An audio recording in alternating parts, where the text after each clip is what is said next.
ಈ modern life style ನನ್ನ ನೋಡಿರ್ತಿಲ್ಲ ಅಂದರೆ ಎಕ್ಸ್ಪೀರಿಯನ್ಸ್ ಮಾಡಿರ್ತೀರಾ. ಆದರೆ ಈ ಮಾಡರ್ನ್ ಜೈಲ್ ಥರ ಇರೋ ಒಂದು ಬಿಲ್ಡಿಂಗ್ನ ಎಲ್ಲರೂ ಕೇಳಿದ್ದೀರಾ? ಈ ಮೂವಿಯಲ್ಲಿ ಅದನ್ನೇ ತೋರ್ಸೋಣ ಅಂತ ಹೊರಟಿದ್ದಾರೆ.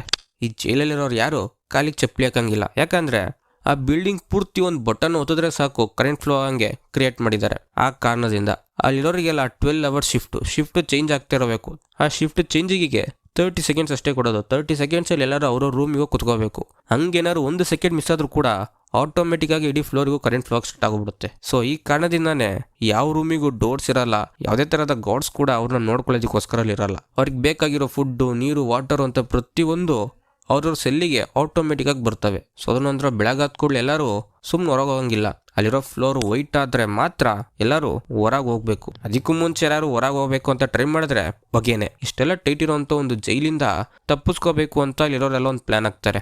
ಸೊ ಅವ್ರು ಪ್ಲಾನ್ ಹಾಕದಂಗೆ ಎಕ್ಸಿಕ್ಯೂಟ್ ಮಾಡಬೇಕಲ್ಲ, ಅದಕ್ಕೆ ಒಬ್ಬ ಪಕ್ಕದಲ್ಲಿದ್ದ ಟಾಯ್ಲೆಟ್ ಪೈಪ್ನ ಕಟ್ ಮಾಡಿ ಮತ್ತೆ ಅವ್ನು ಇದ್ದಿದ್ದು ಲೈನಿಗೆ ಬಂದು ನಿಂತ್ಕೊಂತಾನೆ.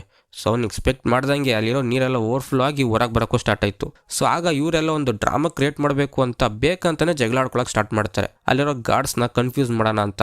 ಸೊ ಅದರಲ್ಲಿ ಅವರು ಕನ್ಫ್ಯೂಸ್ ಆಗಿ ಇವರೆಲ್ಲರೂ ಜಗಳಾಡೋದನ್ನ ನೋಡಿಕೊಂಡು ಕರೆಂಟ್ ಫ್ಲೋ ಮಾಡೋಣ ಅಂತ ಬಟನ್ ಒತ್ತು ಬಿಡ್ತಾನೆ. ಆದರೆ ಅವ್ರು ಅಷ್ಟರಲ್ಲಿ ಎಲ್ಲರೂ ಟೇಬಲ್ ಮೇಲೆ ನಿಂತ್ಕೊಂಡು ಅದರಿಂದ ತಪ್ಪಿಸ್ಕೊಂಡ್ಬಿಟ್ರು. ಅಲ್ಲಿದ್ದ ನೀರಿಂದ ಕರೆಂಟ್ ಫ್ಲೋ ಆಗಿ ಇಡೀ ಬಿಲ್ಡಿಂಗಿಗೆ ಶಾರ್ಟ್ ಸರ್ಕ್ಯೂಟ್ ಆಗೋಗ್ಬಿಡ್ತು. ಸೊ ಅದರ ನಂತರ ಅಲ್ಲಿರೋ ಗಾರ್ಡ್ಸ್ನೆಲ್ಲ ಇವ್ರ ಕಂಟ್ರೋಲಿಗೆ ತೊಗೊಳಕ್ಕೆ ಸ್ಟಾರ್ಟ್ ಮಾಡಿದ್ರು. ಸೊ ಅದರ ನಂತರ ಸ್ವಲ್ಪ ಜನ ಸತ್ರು, ಬೇಜನ್ ಜನ ಅಲ್ಲಿಂದ ತಪ್ಪಿಸ್ಕೊಂಡು ಹೊರಗೆ ಹೋಗೋಣ ಅಂತ ಡೋರ್ ತನಕನೂ ಬಂದರು. ಆದರೆ ಬಂದವರಿಗೆ ದೊಡ್ಡ ಶಾಕ್ ಏನಂದರೆ ಆ ಇಡೀ ಬಿಲ್ಡಿಂಗ್ಗೆ ಸಮುದ್ರದ ಮಧ್ಯೆ ಇದೆ.